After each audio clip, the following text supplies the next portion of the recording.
অসহযোগ আন্দোলন ঘিরে দেশের বেশিরভাগ জেলায় ব্যাপক সংঘর্ষ হয়েছে। এতে ৮ জেলায় প্রাণ গেছে, ১৬ জনের। হামলা, ভাঙচুর ও আগুন দেওয়া হয়েছে বিভিন্ন স্থাপনা ও গাড়িতে।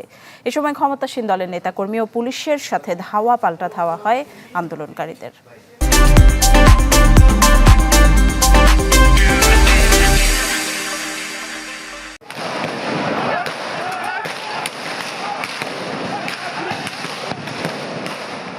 শিক্ষার্থীদের অসহযোগ আন্দোলন ঘিরে সংঘর্ষ, গুলি, টিয়ারশেলে উত্তপ্ত বেশিরভাগ জেলা।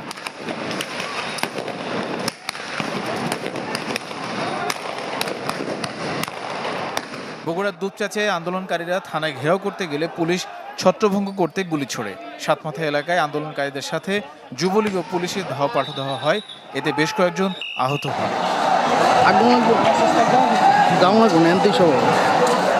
মুন্সিগঞ্জের সুপার মার্কেট এলাকায় জড়ো হন শিক্ষার্থীরা।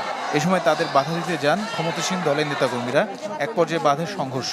দফায় দফায় বিস্ফোরিত হয় কয়েকটি ককটেল। আগুন দেওয়া হয় মোটরসাইকেলে। পরিস্থিতি নিয়ন্ত্রণে পুলিশ গেলে তাদের সাথেও সংঘর্ষ হয়।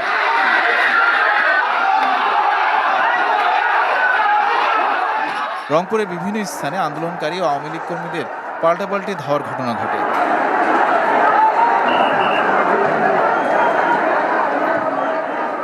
ঝিনাইদহে বৈষম্য বিরোধী ছাত্র আন্দোলনকারীদের সাথে পুলিশের ব্যাপক সংঘর্ষ হয়েছে। ভাঙচুর করা হয় পুলিশ বক্স সহ বিভিন্ন স্থাপনা। এ সময় পরিস্থিতি নিয়ন্ত্রণে গুলি ও সাউন্ড গ্রেনেড ছোড়ে পুলিশ।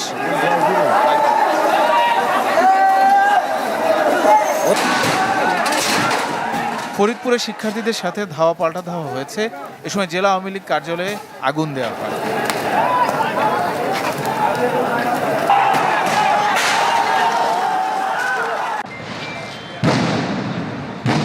সিলেট নগরীর কোর্ট পয়েন্ট এলাকায় আন্দোলনকারী ও পুলিশের সাথে সংঘর্ষ হয়েছে। এ সময় তাদের ছত্রভঙ্গ করতে টিয়ারশেল, সাউন্ড গ্রেনেড ও গুলি ছোড়া হয়।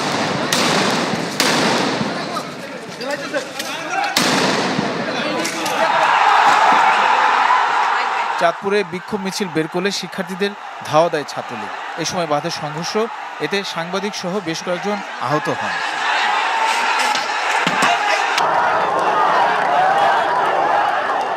কুষ্টিয়ার চৌরাহাস মোড়ে আন্দোলনকারীদের সাথে ধাওয়া পাল্টা দেওয়া হয় পুলিশের। পরে মজমপুর গেটে traffic box, Awami League office ভাঙচুর করা হয়। এ সময় তাদের ছত্রভঙ্গ করতে টিয়ারশেল, গুলি ও সাউন্ড গ্রেনেড ছোড়ে পুলিশ। এতে সংবাদ সংগ্রহের সময় চ্যানেল 24-এর সিনিয়র রিপোর্টার শরীফ বিশ্বাস ও ক্যামেরা পার্সন সুমন গুলিবিদ্ধ হন। ব্রাহ্মণবাড়িয়ার বিভিন্ন পয়েন্টে শিক্ষার্থীদের সাথে ছাত্রলীগের দফায় দফায় সংঘর্ষ হয়েছে। এতে গুলিবিদ্ধ সহ অনেকে আহত হন।